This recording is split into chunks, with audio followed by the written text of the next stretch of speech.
Hi, 8th grade U.S. History students. My name is Miss Top, and I've been working with your teachers to make sure that you guys have all of the things that you are going to learn about in school at home.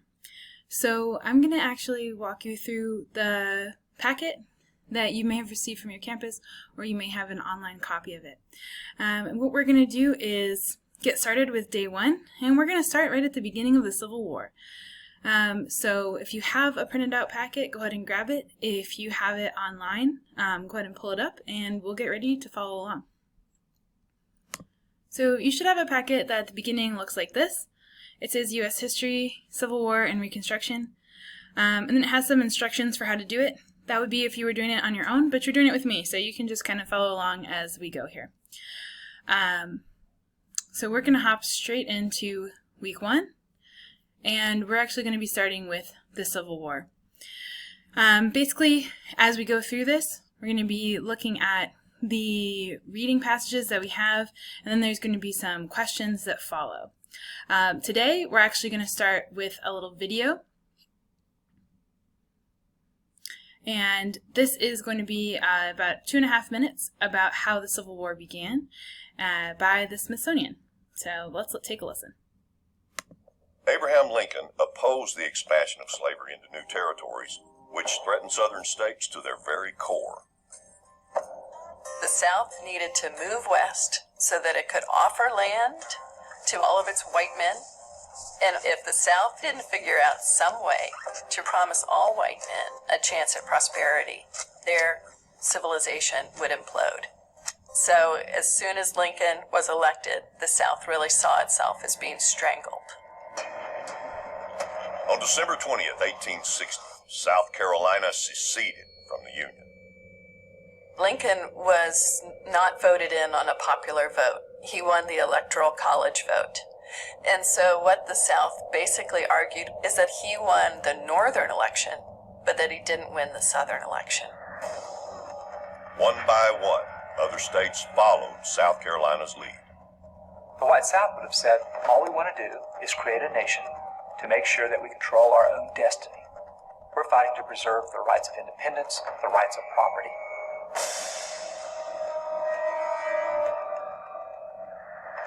We see those rights under assault by this new abolitionist party. On one hand, that doesn't make a lot of sense to us. Abraham Lincoln is still in Illinois, for heaven's sakes. Why do you need to leave the Union now? But we need to recognize that up to that point, the federal government had been largely in the hands of slaveholders. It's a turning point. It's a pivot point. And for the states who leave immediately, it's a danger. Tensions exploded when U.S. troops refused to evacuate Fort Sumter in Charleston, South Carolina. South Carolina says, we're out of the United States. We do not recognize the sovereignty of the United States within our borders. Therefore, that fort is ours.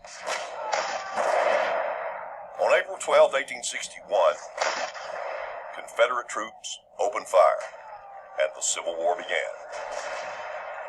Those shots were the first in an attempt to seek liberty from the tyranny of the North.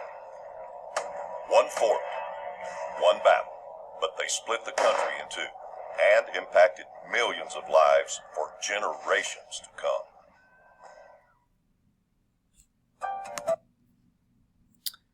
All right. So in that quick video, we see that the election of Lincoln is a huge catalyst that causes some of our southern states to begin to secede, meaning to leave the Union. So our country is called the United States of America, and at that point, they no longer wanted to be united. We know South Carolina seceded first, and make no mistake, this was really, truly about slavery. Lincoln was a known abolitionist. He had spoken many times about how much he detested slavery, how he thought it was wrong, how it should be ended. And Southerners knew this. And in fact, in many Southern states, Lincoln was not even on their ballot. It wasn't even a choice for them to vote for him for president because so few people would have done it. And so for them to have someone elected who was such a poor choice for them in their mind, that they wouldn't even have put him on the ballot, for him to become the president, they knew that they were losing power and they're very concerned about the end of slavery, because all of the people who have power and money in the South, that is almost entirely coming from from slavery and activities relying on slavery. So, one line in the video talks about the tyranny of the North and the South defending itself from that. And really what the South is saying is that we want the ability to have slaves, and we will, that's when they talk about property rights or states' rights, they're really talking about the right of humans to own other humans as property and the right of states to allow the institution of slavery to continue. So that's how the Civil War begins. And you heard about the firing on Fort Sumter. Fort Sumter was a U.S. Army base in South Carolina. But when South Carolina leaves the Union, they say, well, hey, now the U.S. military is on our Army base.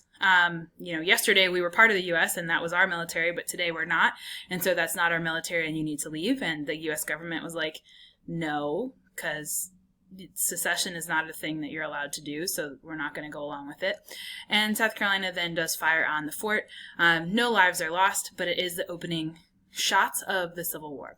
So with that in mind, let's head back over to our packet and the reading that's in there. I am going to read it out loud. If you would rather read it out loud just to yourself, you can go ahead and fast forward until you see the next page pop up, but I'm going to head over to there and read where it says Chapter 21, the Civil War. This is the introductory section of the Civil War chapter. All right, I'm going to start right up here. The cannon shells bursting over Fort Sumter ended months of confusion. The nation was at war. The time had come to choose sides. For most whites in the South, the choice was clear. Early in 1861, representatives from 6 of the 7 states that had seceded from the Union met to form a new nation called the Confederate States of America, or the Confederacy. Southerners believed that just as the states had once voluntarily joined the Union, they could voluntarily leave it now. The men who fought for the Confederacy were proud defenders of quote-unquote Southern rights and Southern independence. For many Northerners, the choice was just as clear. Quote, "There can be no neutrals in this war," declared Stephen Douglas after Fort Sumter. "Only patriots and traitors." Most Northerners viewed the secession of the Southern states as traitorous acts of rebellion against the United States. They marched off to war eager to defend our Union, our Constitution, and our flag. Choosing sides was harder for the 8 slave states located between the Confederacy and the free states. 4 of these border states, Virginia, Arkansas, Tennessee, and North Carolina, joined the Confederacy. The western counties of Virginia, however, remained loyal to the Union. Rather than fight for the South, they broke away to form a new state called West Virginia. So that's kind of cool that a state that we have today, West Virginia, came about because of the split in the Civil War. It's an interesting part of history. The other 4 border states, Delaware, Maryland, Kentucky, and Missouri, remained in the Union, although many of their citizens fought for the South. And remember, these are slave-holding states. So Maryland has slaves, yet they're going to side with the North. Kentucky has slaves, yet they're going to side with the North. Same with Delaware and Missouri. These are the border states, and their role is going to get pretty tricky, as we find out throughout the war.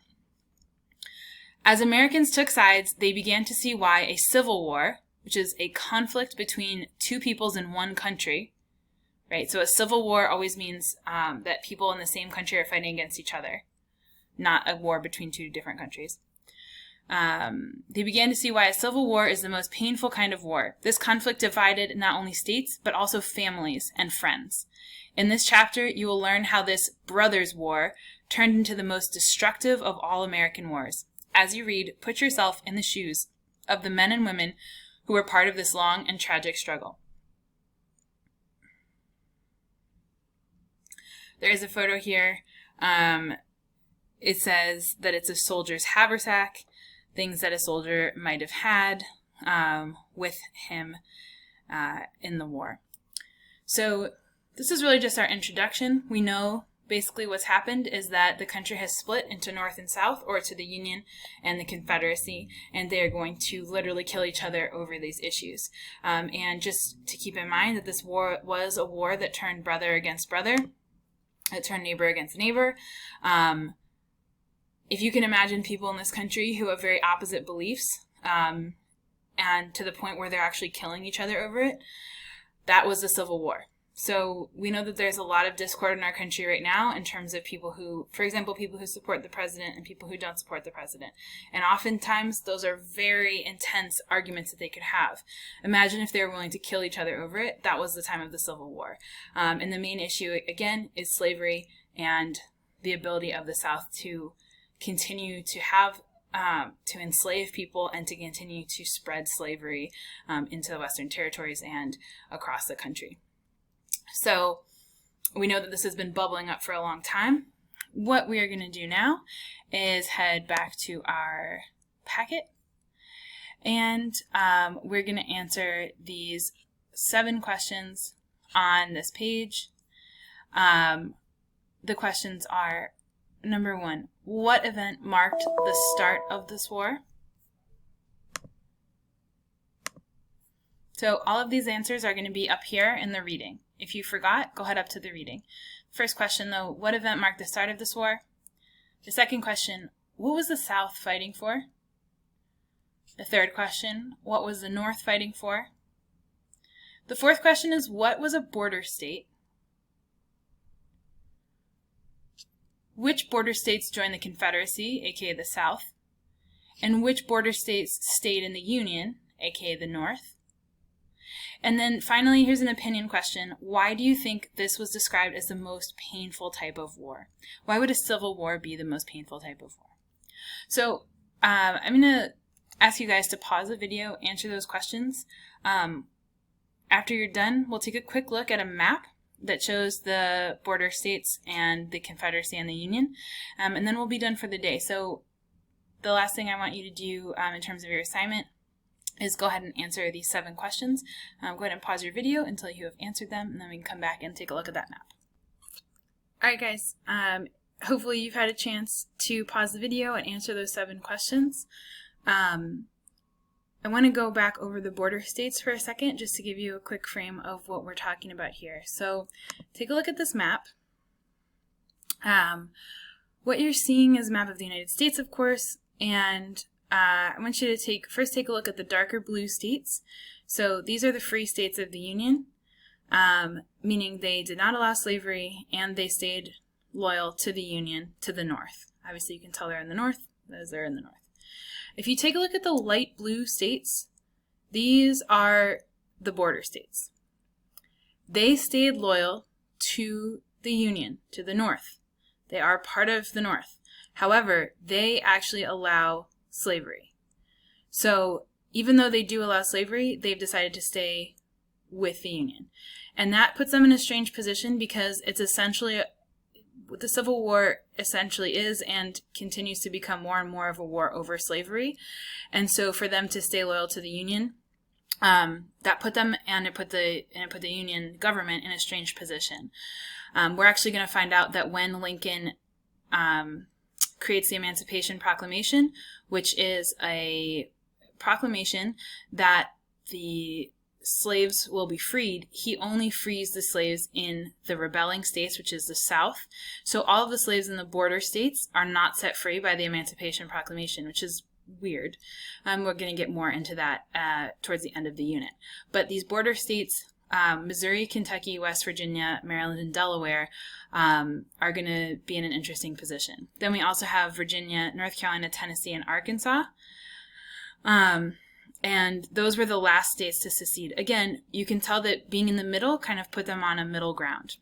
And then we see the dark gray states, Texas, Louisiana, Mississippi, Alabama, Georgia, South Carolina, and Florida are all slave states that seceded prior to April 1861, prior to the firing on Fort Sumter. And then the yellow are territories which have not been incorporated as states yet, and so they don't technically have a side one way or another. As the war goes on, it is going to be difficult to control who's on which side, and especially in that border region and in the territories, you have neighbors turning on neighbors, brothers turning on brothers. People are very divided. Just because Kentucky stayed with the North doesn't mean that there weren't a lot of people in Kentucky that thought they should have been fighting for the South and left to do that. So that's enough for today. See you tomorrow.